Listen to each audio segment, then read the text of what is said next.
In COVID, I felt very rich. COVID Oh, was a Rich. great time for me. Oh, Rich. I felt rich in COVID. And you know what? Looking back, I feel like I wish I would have purchased a home back then because not only were the interest rates in the ground, Correct. but I just was making more than I realized that I was making. But I wasn't being irresponsible. I still had my survival job, which was like managing social media for companies. And then all of a sudden, with no warning, my job just went away. Yeah. Our budget's dried up. It's social media. You're doing a great job. You ain't get us canceled. You ain't made no missteps. Nothing happened. But we just gonna get our niece to do it because Not our niece. I'm sorry. It's funny. I'm sorry. I'm not, it's not funny that you it's lost your not a job. it's not a sore subject anymore. But to wake up and not realize like, oh, I'm gonna lose a whole job today. That's the other thing about the strike, like what you're saying about the social media companies. They were like, sorry, no. When your financial destiny or your income destiny is fully in someone else's hands, it gets tricky. And that is literally what happened to me with the strike because I am a full-time artist and I didn't at the time have any other streams.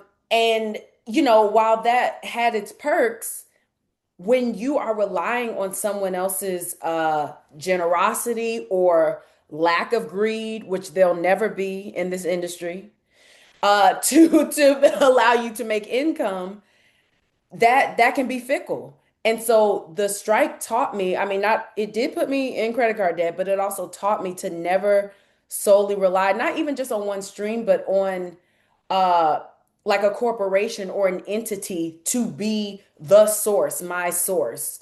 And so from then on, I was focused on just diversifying however I could.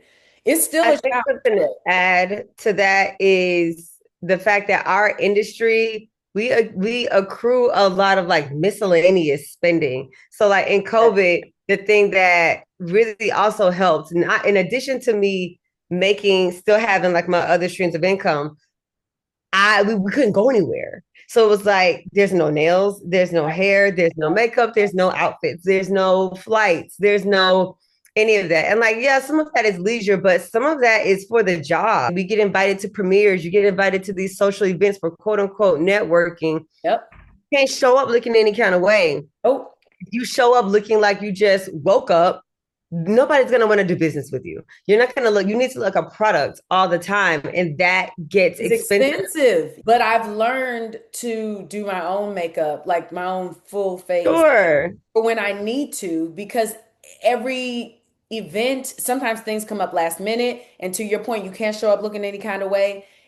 And every event can't be $200 out the door every time I have to show up somewhere. Don't add a bundle to that. Don't add a hair do, but you do have to look polished. And I think Yeah, that it's not expensive. only so the money stops coming in, but also the money it stopped go some of it stopped going out too. But also you stand to still have to pay for those expenses going out, even if the money's not coming in. And so even what I'm hearing, what you're saying is like you can go into debt, credit card debt, or a different kind of debt, even just being an artist.